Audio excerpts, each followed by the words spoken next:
6 years ago my son Matthew had a daughter with his now ex-wife Josie.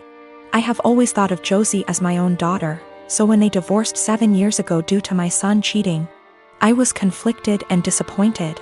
Josie wasn't particularly close with any of her family, so my husband and I naturally took them in. Josie was an angel. She had insisted that we didn't have to lift a finger more than before we had taken them in, and though she was hurt, she kept civil around Matthew. My husband and I held a huge hand in raising their daughter Ruth, because Matthew remarried less than a year later and now has a 4-year-old son after disowning Ruth. 2 years ago my husband was diagnosed with lung cancer. It was hard on everyone, especially Ruth. They were extremely close. She told him about her girlfriends and boyfriends before anyone else and has always wanted him to be the one to walk her down the aisle at her wedding. Matt rarely ever visited and didn't answer our calls, often saying that we had other kids, so it wasn't like my husband was dying lonely. Last night Matt stopped by to talk about inheritance.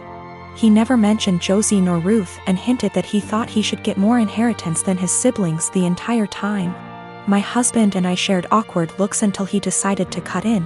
He explained that everyone would get a piece, but he'd focus more on Ruth and Bonnie, one of our other grandkids. Matt got angry and said that Ruth was just a bastard and that his son deserved more than her. My husband got furious after that and left the room saying that he wouldn't include Matthew at all. Matt yelled back and turned to me saying that Ruth wasn't worth it because she'd just grow up to be a whore like her mother. I told him that I'd rather have her mother as my daughter than him as my son and insisted that he leave. I'm getting phone calls from Matt's wife and family friends saying that my husband and I overreacted, and he was just angry that we were playing favorites. To clear some things up, Josie did not cheat on Matthew. Josie and Matthew met later in college and Josie was known as a party girl. Before that, Ruth isn't the product of an affair, but we are planning on getting a DNA test because what Matthew said has gotten under Ruth's skin. She was at the house when this occurred and overheard it. When it came to taking in Josie and Ruth, we didn't hesitate because Josie is not from here. She and Matt lived in another country until he moved them here a few months before he got caught cheating, and they had nowhere else to go as Josie was a stay-at-home mom. I had no intentions of choosing Josie over Matt, then and now, and I never discouraged Matt from visiting. I tried to make it very clear that we weren't picking and choosing when we took Josie in. We just wanted her and our granddaughter to be safe and have a good home. I'm what the deaf, nonverbal audio, classify as hard-hearing, HH. Because I can communicate with hearing person without resorting sign languages or notes. I met my boyfriend, Alan, who is deaf about a year ago. I was the only person he could communicate at work with ASL, even though I only could sign basic words. Later, he began to teach me in more advanced ASL and we found out we have so much in common in TV, movies, books, tastes with similar goals and desires in life that we became best friends that evolved into a romantic relationship. We're going strong 9 months now and we're compatible in every area. It's the best and healthiest relationship I ever had and I'm always excited and giddy to see him at work or when we wake up together. He feels the same and we're talking moving each other as soon his lease is up in 3 months from now. 2 months ago, we decided to meet each other parents, which all are hearing. He's their only deaf son. Alan met mine and it went fabulous. Then we met his parents, Irma and Paul. I thought we got along because they were smiling, gushing and laughing, but I'm beginning to believe they were putting their best masks for the sake of their son. One time on a family's birthday parties, Irma said in front of the ladies with me next to her, "It's so impressive you can talk with that speech impediment. I barely can understand you myself." She said as jokingly manner, but no one laughed. Everyone glanced at each other awkwardly and I just stared at her. Then excused myself. At first I wasn't sure if she meant as generational ignorant way like, who's the woman in the relationship? To the gays. I didn't mention to my boyfriend because I was hoping it was only time remark. It wasn't. They made more comments, mostly Irma, about me struggling pronunciation or grammars, using sign language incorrectly and not teaching me the right one like Alan would do, or not having deaf//HH friends or not going more to deaf community and so on. It happened so gradual and subtle that I didn't realize they were being insulting to my face that to this day I still wonder. Most of the time they would make those comments without Alan nearby. I mentioned to Alan few times and he told me that maybe they were worried I might not understand the deaf culture. He talked to them that saying those things weren't helpful and he would appreciate if they would shut it up. They didn't. Few weeks ago at barbecue party, Irma and Paul sort of insinuated about my parent for not giving best tool for me. Saying it was a shame that my parent didn't put me in deaf school or letting me to get cochlea implant or letting me to study abroad in non-deaf university program. They made it sound as if my parent crippled me as person because my social and emotional network didn't consist the right people. This time I got angry and I said what they said was rude. That my parents made lot sacrifice for me and no one has the right to belittle for their choices about raising me. Alan caught at the end of the conversation, lip reading, and asked me what's going on.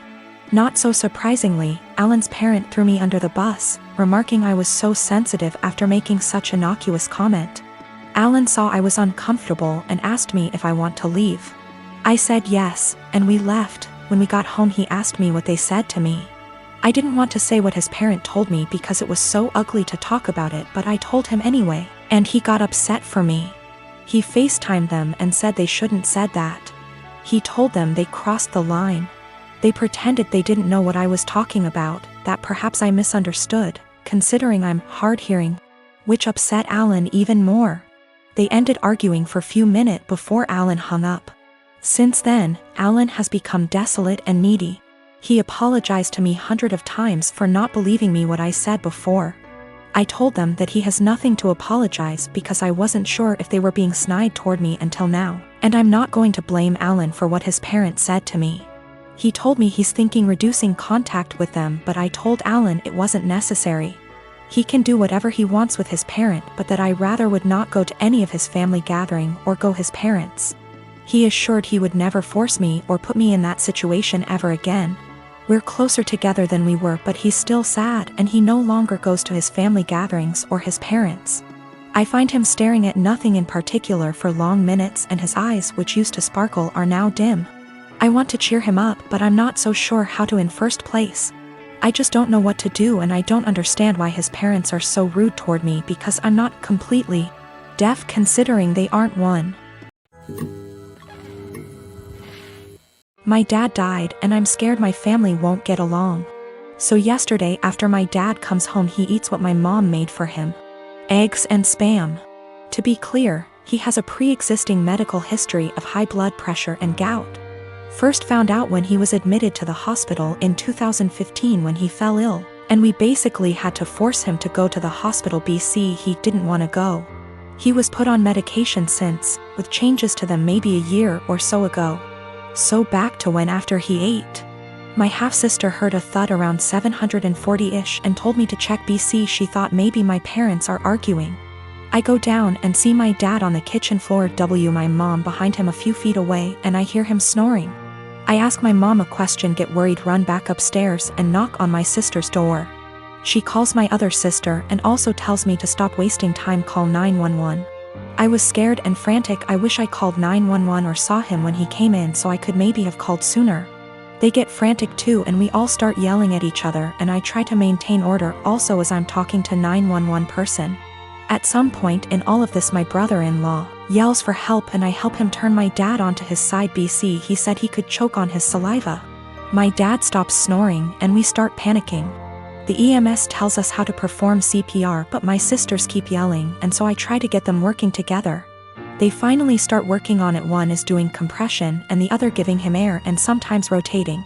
Fire department and ambulance gets here and they start doing the same thing but also have defibrillators, and honestly, I'm just in shock still.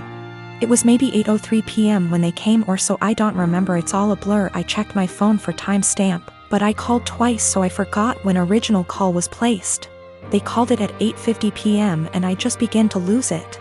My aunt comes and my sister is trying to call my dad's work to let his bosses know.